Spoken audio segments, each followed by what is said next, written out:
జిల్లా కలెక్టర్ ఆదేశాలు బేఖతారు చేస్తూ నెలలు గడుస్తున్నా ఇప్పటి వరకు కమిటీ సభ్యులు పరిశ్రమలకు అక్రమంగా మట్టి తరలిస్తున్న వారిపై చర్యలు తీసుకోకపోవడం శోచనీయంగా మారిందని గ్రామ ప్రజలు ఆరోపిస్తున్నారు. రంగాయపల్లి గ్రామ శివారు ప్రభుత్వ భూమి నుండి కొండాపూర్ పరిశ్రమలకు రాత్రి వేళలో అక్రమంగా మట్టి తరలిస్తుంటే అధికారులు చెవులు కళ్ళు మూసుకుని గుడ్డిగుర్రం పళ్ళు తోముతున్నారని రంగయ్యపల్లి గ్రామ ప్రజలు ఆరోపిస్తున్నారు. కలెక్టరు ఇన్ఛార్జ్ ఇచ్చిండు. వాల్టా చట్టం ప్రకారం ఎక్కడి నుంచి ప్రభుత్వ భూముల నుంచి కానీ పట్టా భూముల నుంచి అనుమతి లేకుండా మట్టి తరలిస్తే బండ్లు సీజ్ చేసే అవకాశం మీకు ఇచ్చిండు అని చెప్పారు.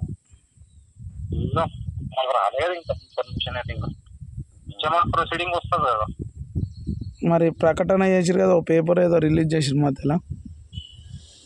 చూడాలి, మాకైతే ఇప్పటిదాకా ఏం రాలే కదా ఇట్లా ఇచ్చింది అన్నట్టు. చూద్దాం, రేపు ఉన్నది టైం లేదా అయ్యా అదే చెప్తాం, రేపు చూసి చెప్తాం. కూచారంలో రాత్రి పూట ఓట్లు విలువ చేసే మట్టి ఈడ రంగాయపల్లి ప్రభుత్వ భూముల నుంచి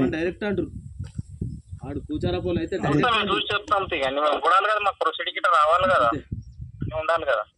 ఓకే ఓకే స్టార్ట్. మనోహరాబాద్ మండలంలోని కూచారము, కొండాపూర్, ముప్పిరెడ్డిపల్లి విలేజ్లో మరియు ఇతర విలేజ్లలో కూడా ఇల్లీగల్గా ఎలాంటి మట్టి అక్రమ రవాణా జరిగినా దానిపై వాటా యాక్ట్ ప్రకారం చట్టరీత్యా చర్య తీసుకోబడడం మరియు ఎలాంటి అనుమతి లేకుండా ప్రభుత్వ భూమి కానీ సీలింగ్ కానీ ఇతర భూములలో అనుమతి లేకుండా మట్టి కొట్టినా రవాణా చేసినా వారిపై కఠిన చర్యలు తీసుకోబడడం మరియు వాటా ప్రకారం వాళ్ళ బండిని సీజ్ చేసి వాటా చట్టంలోనే ఏ విధంగా అయితే ఉందో ఆ విధంగా ఫైనేజ్ చేయబడను మరియు సెకండ్ సారి థర్డ్ సారి అయితే కోర్టుకు విధించబడను. మొన్నటి వరకు పర్మిషన్లు ఉన్నాయి కానీ ఇప్పుడు ఎలాంటి అనుమతి లేదు.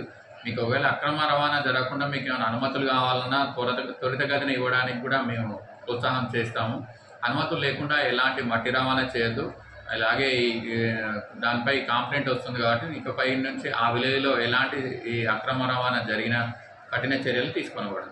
అనుమతులు లేకుండా వాటర్ చట్టానికి గండి కొడుతున్నారు కదా, ఇప్పటి వరకు ఎన్ని టిప్పర్లకు మీరు సీజ్ చేసి మేము 12 టిప్పర్లకు సీజ్ చేసినాము. ప్రతి దానికి సీజ్ చేసి వాటర్ చట్టం ప్రకారం తీసుకొని సీజ్ చేసి అటు అమౌంట్ ప్రభుత్వం వారికి చెల్లించలేదు.